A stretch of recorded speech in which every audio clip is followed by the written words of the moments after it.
Let me say something that might completely change how you see this. You don't need closure. You need to finish the emotion your body never got to process, because this is where most people get stuck. They think they're waiting for a conversation, an explanation, a moment of clarity. But what they're actually waiting for is a feeling to finally move through them. You tell yourself, I just need to understand what happened. I just need one more conversation. I just need them to explain it properly. But even when you do get that, it doesn't land the way you expect. It doesn't fully settle your body, because the problem was never just in your mind. It's in your nervous system. If you're new here, hi, I'm Cherry. I'm a spiritual life coach, numerologist, and energy alchemist. And this month, we're working with Energy 8, the Pranic Body, the part of you responsible for your life force, your emotional energy, your vitality, and how energy moves through your system. So when something feels unfinished, we're not just talking about the situation.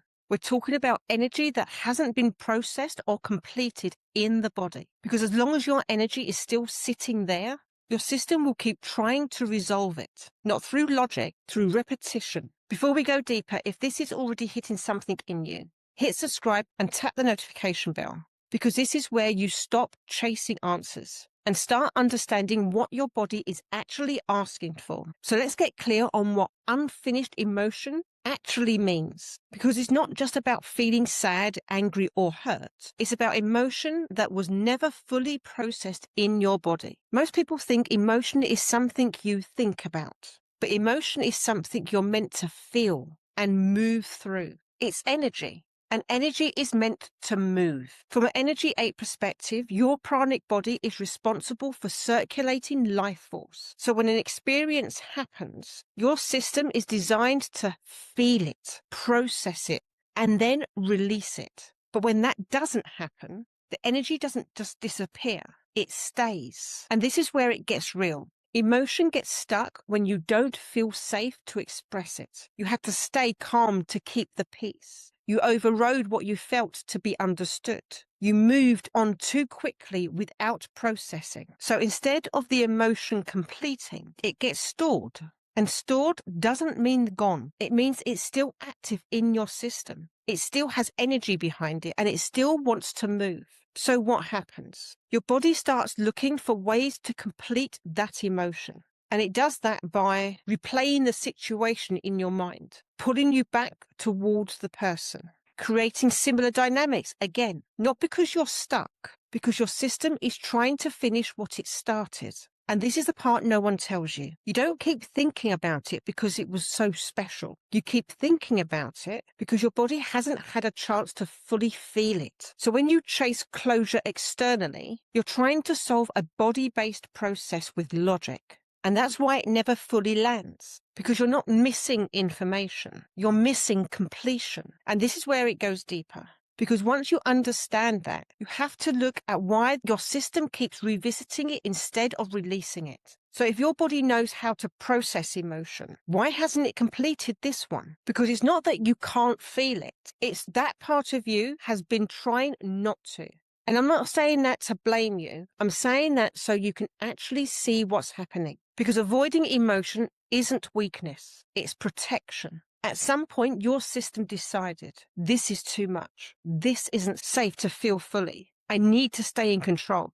So instead of letting the emotion move, you contain it. And avoidance doesn't always look obvious. It can look like overthinking instead of feeling, analyzing instead of sitting with it, distracting yourself, staying busy, trying to figure it out instead of letting it move. And I'm going to say this gently. You don't stay stuck because you don't understand. You stay stuck because you keep stopping the process before it completes. From an Energy 8 perspective, this is what happens when energy gets interrupted. Emotion starts to rise. But instead of being expressed or released, it gets cut off. And what gets interrupted doesn't disappear. It loops. There's also control in this, because fully feeling something means you don't know how long it will last. You don't know how intense it will be, and you don't know what will come up. So your system chooses something that feels safe thinking about it, revisiting it in small doses,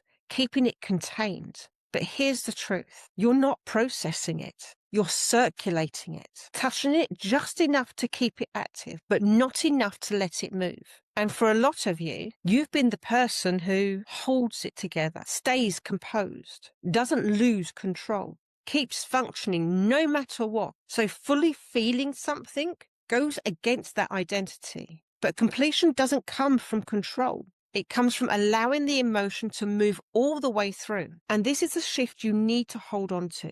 You're not stuck because the emotion is too big.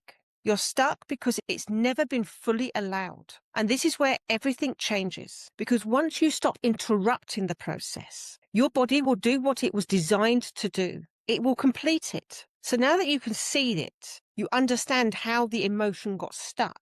You can recognize how you've been circling it instead of completing it. But understanding it is not what releases it. Your body does. So what you're doing here is not analyzing it, not explaining it, not trying to fix it. We're letting your system do what it was always designed to do. Feel it, move it, release it. So let's bring this into your body right now. Sit comfortably, let your shoulders drop, place one hand on your chest and one hand on your lower belly. Inhale slowly through your nose for the count of 4.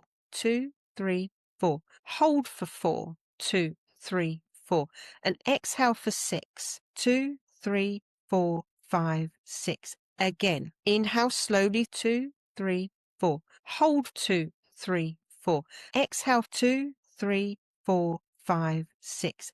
Now bring to mind the situation you feel is still unfinished. Not the whole story, just enough to feel it. And notice what happens in your body. Is there tightness, pressure, heaviness, a lump in your throat, a pull in your chest? That sensation, that's the emotion that hasn't completed. And this is the moment you usually interrupt it. You distract yourself. You think about it. You try to calm it down. But this time, you're not stopping it. Stay with your breath, and instead of pushing the feeling away, let it rise. You don't need to force it. You don't need to amplify it. Just allow it to be there without trying to control it. Because what you're feeling right now is energy moving. This isn't you falling apart. This is your system doing exactly what it needed to do all along. And as you stay with it, I want you to say internally, this is safe to feel. I don't need to stop this. I can let this move through me. Let your body hear that. Stay with your breath for a few more rounds. Inhale, hold, exhale longer than you inhale. And notice, even if it's subtle, the sensation starts to shift. That's completion beginning. This is the part most people never reach because they leave too early. They stop the process halfway and then wonder why it keeps coming back. What you just did is how emotion actually completes, not by understanding it, but by allowing it to move. The version of you who doesn't stay stuck in the past isn't someone who avoids emotion. They're someone who feels it, stays with it, and lets it pass. And when you start doing that consistently, you stop needing closure from anything outside of you because your body knows how to complete it. So now that you've felt it, not just understood it, but actually experienced what it's like to let an emotion move instead of stopping it, this is where it becomes real. Because it's not about doing that once. It's about what you do the next time something comes up. So this week, I don't want you to overcomplicate this. Just notice when something gets triggered, when your body reacts, when you feel the urge to analyze instead of feel, and instead of going straight into your head,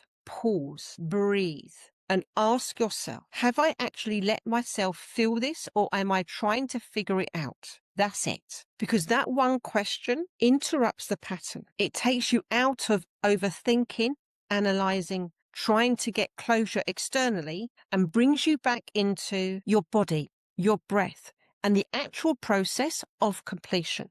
From an Energy 8 perspective, every time you allow an emotion to complete, you stop leaking energy into the past. You stop replaying it. You stop circling it. You stop needing it to be resolved externally. And that energy comes back to you. And that's when things start to shift. Not because the situation changed, but because your relationship to it did. You feel lighter, cleaner, less reactive, and more grounded in yourself. The version of you who doesn't stay stuck in the past isn't someone who has perfect closure. There's someone who knows how to process what they feel, trusts their body to move it, and doesn't need someone else to complete it for them. And if you keep doing this, you won't feel as stuck. You won't feel as pulled back. You won't feel like you're waiting for something outside of you to resolve it, because you won't be. As we come to the end of this video, I'd like to leave you with one final thought. Understanding energy is powerful. Understanding your own energy is transformational. If you've enjoyed today's video and you'd like to continue exploring spirituality, numerology, the 10 energy bodies and practical tools to help you heal, grow, and step into your authentic power, then I would love for you to hit subscribe and tap the notification bell. That way you'll never miss the next video as we continue this journey together. That's why I love numerology so much. It gives you the personalized roadmap that helps you understand who you are, why certain patterns keep repeating, and what your soul is inviting you to learn in this lifetime. If you're just beginning your numerology journey, make sure you download my free Numerology Quick Guide using the link in the description box below. It's the perfect place to start discovering the wisdom hidden within your birth date. And when you're ready to uncover the deeper story behind your numbers, I'd love to create your personalized numerology report, where I personally decode your unique energetic blueprint and show you how to work with your energy instead of constantly working against it. Again, that link is in the description box below. Before you leave, I'd love to hear from you. What was your biggest insight or breakthrough from today's video? Let me know in the comments below. Your experiences not only inspire me, but they help shape future videos for this amazing community. Remember, your energy isn't random. Your life isn't random. And your numbers aren't random either. They're part of the blueprint your soul chose before you were born. Thank you so much for spending this time with me. Until next time, keep honoring your energy, keep trusting your intuition, and I'll see you in the next video. Bye for now.